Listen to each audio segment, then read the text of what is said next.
လူတယောက်ကအင်တာထိုင်ခုံအဖုံးကိုလေရင်ပိုစတာရှိမှကတ်ထားလိုက်ပါတယ်ဒီလိုနဲ့သူဟာလေရင်ပေါ်ရောက်နေတဲ့ပုံစံမျိုးဓာတ်ပုံတစ်ပုံကိုအလွယ်တကူပဲရိုက်ယူလိုက်တာပါပြီးတော့သူ့လက်ကိုကွန်ပျူတာစကရင်ရှေ့မှာထားလိုက်ပြန်ပါတယ်ဖုံးရရိုက်ကွင်းထောင်းကိုအချိန်ကြီးပြီးဓာတ်ပုံတစ်ပုံတိုက်ရိုက်လိုက်တာပေါ့သူဟာပင်လေကမ်းခြေမှာအပန်းဖြေနေတဲ့ပုံစံမျိုးကိုလည်းအတူအယောင်လုပ်ခဲ့ပါသေးတယ်ဒီဓာတ်ပုံတွေအားလုံးကိုသူ့ရဲ့ WeChat Moments ပေါ်မှာတင်လိုက်ပါတယ်မထင်မှတ်ထားပဲအဲ့ဒီအချိန်မှာသူ့ရဲ့လုပ်ဖော်ကိုင်ဖတ်တွေအားလုံးက Moments ကိုကြည့်နေကြတာပါလုပ်ဖော်ကိုင်ဖတ်တယောက်ကသူ့စီကိုတကူးတကဖုံးဆက်လာပါတယ်အဲ့ဒီအမျိုးသမီးကသူ့ကိုခီးသွားတဲ့ပုံကြီးအများကြီးထိုက်လိုက်ပေးဖို့တောင်းဆိုလာတာပေါ့ဒီနေရာကရှုခင်းလေးကိုမြင်အောင်ဗီဒီယိုအစ်စ်တွေတောင်ရိုက်ပြစစ်တင်နေတာပါဒါပေမဲ့အရာအလုံးကသူ့ကိုယ်တိုင်ရုပ်ချံဖန်တီးထားတာတွေရှိပါပဲ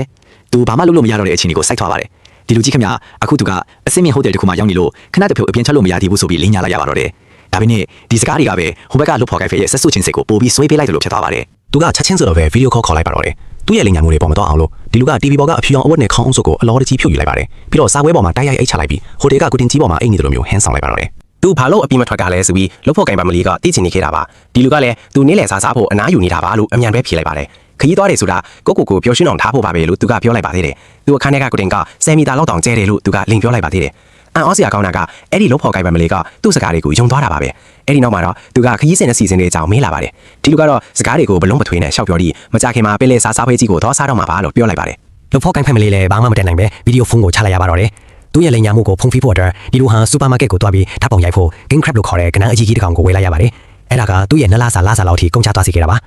ဒီလိုကုမ္ပဏီကိုပြန်လောက်တဲ့အခါစူပါမားကတ်ကနေဝယ်လာတဲ့အထူးလက်ဆောင်တွေကိုလူတိုင်းကိုလိုက်ဝယ်ပေးခဲ့ပါတယ်ဒါပေမဲ့ဘယ်သူမှဒါကိုမမျှော်လင့်ထားခဲ့ပါဘူးဒီလိုယူတဲ့အရာတွေကိုသူတို့အားလုံးကမနေ့ကတင်စားထားကြတာဖြစ်နေလို့ပါပဲလူတိုင်းကအမှန်တရားကိုချက်ချင်းပဲသိသွားကြပါတယ်သူတို့လည်းလက်ဆောင်လေးကိုကိုင်းပြီးဘာမှမတက်နိုင်တဲ့ပုံစံမျိုးနဲ့ပဲထွက်သွားကြပါတော့တယ်